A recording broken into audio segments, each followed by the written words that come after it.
Ablacığım bir şikayetiniz? Valla şikayetimiz bir ay daha fazladır. Yapmıyorlar. Küçük çocuklarımız var yani söz geçiremiyoruz. Çukura gidiyor, yaralanıyor. Benim oğlum keşke görseydiniz. Ayakları mahvoldu. Bekliyoruz. Bugün de birine söyledim dedi niye yapmıyorsunuz? Dedi çocuklarınıza sahip çıkın. Dedim kapı önünde. Yani çukuru yapmışsınız. 2 ay geçti. 2 ay oldu galiba. Ama yine aynıdır. Dedi yapacağız. Bekliyoruz. Çok pistir. Tozdan dolayı hepimiz hasta oluyoruz. 2-3 sene önce de aynı yaptılar. Onu da söyledim. Dedim cademiz temizdir. Niye yapıyorsunuz? Dedi iyiliğiniz için. Dedim ne iyiliğimiz için? Hani çocuklar düşüyor, yaralanıyor, şey oluyor. Yine başımızda patlıyor. Gerçekten eziyettir. Yani 2 ay oluyor. Köye gittim. 11 gün kaldım dedim yapacaklar. Yapmadılar.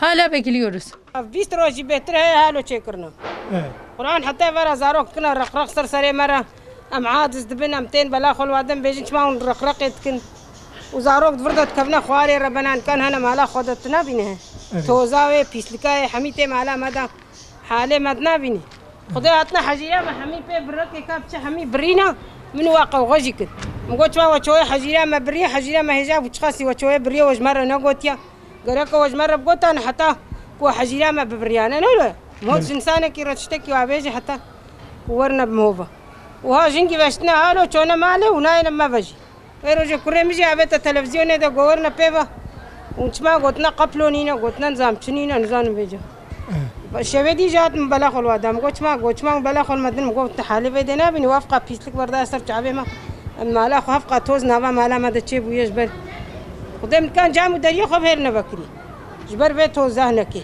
هفت توز بگن آواز بزرگ تشتی ماده فراغی ماده هست. کس نایپه و حال هاتن چه کرنو جه بکره آف تقان نه بخشی ماده چه خواری قرآن. آف وادا یا کا کی کس میش بویا چوی نه بخشی ماده ولو چه حتی بسری. وقت دیواری مجبری بکن. بیشتر بلاونه پیه زود تمیز کن دورا ما تمیز بکن بلا خوش ما بکن. به پیست کسر چاوی ما ببین. امجی گنین امجی دبن هفدر تمیز بن. معلومات اوقات توست تیدا. Ben mahalle sakinlerindenim, öğretmenim ben. Normalde Dedaş buraları 2 hafta falan oldu kazalı. Hatta bizim burada çalışma yaparken bizim buradaki iznimiz olmadan herhalde buradaki ağacı da oradan kesip atmışlar. Biz hatta birkaç defa Instagram'a işte bazı Siirt sayfalarına attık aslında bu durumla ilgili şikayetlerimizi. Geliyorlar böyle anlık olarak bir çalışma yapıyorlar. Tekrardan gidiyorlar. Sürekli çocuklar zaten bu çukurlara giriyor. Hatta dün de çocuğun bir tanesi atlarken, karşı tarafa atlarken bayağı yüzü yani Allah korudu şeye değmedi. Oradaki pireketlere falan değseydi. Ama çok kötü yani düştü. Çocuklar karşıdan karşıya atlamaya çalışıyor. Oyun zannediyor aslında bu çukuru. Yani gelip kısa zamanda bunun üzerini kapatıp halletmeleri lazım bunu. Hani yazık günah yani ya yapıyorlarsa tam yapsınlar işlerini.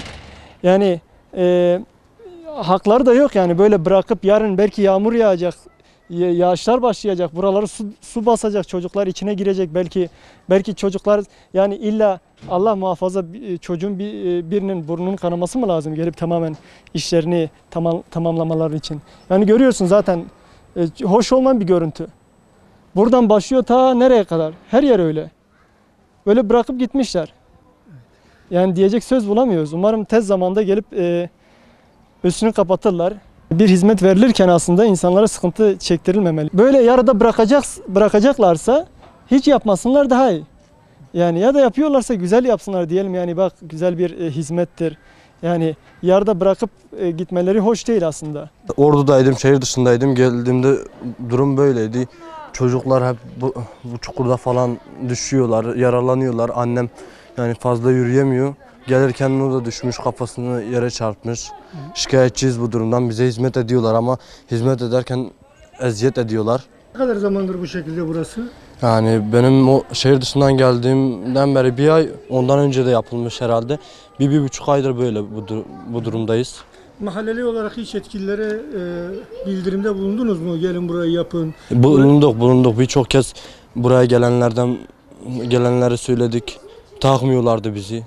Yani tozdan dolayı da her gün balkonlarımızı yıkamak zorundayız. Çocuklar geliyor buralarda oynamak istiyor ama oynayamıyor. Buraya düşüyor. Tozdan dolayı da fazla dolaşamıyorlar mesela, oyun oynayamıyorlar sokaklarda. Pencerelerimiz, evimizin içi hep toz oluyor. Abi o ablanın elinde çok zıplıyorlar ya oradan. Rahatsız oluyor. Ben şu halime bak. Öyle değil bak. Mustafa da babamız kana beş be Allah hattına be hat. Belediyeye ileteceğim abi. خبرنا عرضي بإمكانها Beydir aldı buradan. ما تقالوا